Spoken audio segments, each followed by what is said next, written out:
माघार घेतली.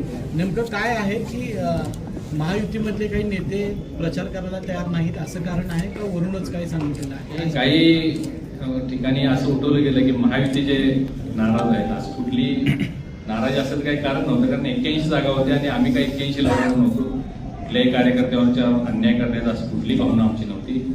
वरिष्ठांची परवानगी घेऊन वरिष्ठांच्या सूचनेनुसारच कृष्णराज महाडिक यांनी अर्ज दाखल केलेला होता.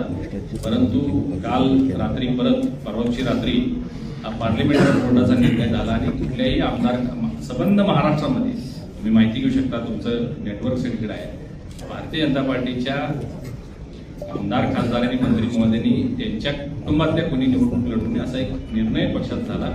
आम्ही पक्षाचे निर्णय मानणारे लोक आहोत, त्यामुळं जो आदेश आला तो आम्ही मान्य केलेला आहे आणि कृष्णराज थांबलेला आहे, पण तो थांबलेला नाही आहे. तो छावा आहे, 2 पावलं पाठीमागे घेतले, तो मोठी झेपणार आहे. राजकीय घडामोडींचा सर्वात वेगवान अपडेट फक्त इथेच राजकीय लाईव्हवर.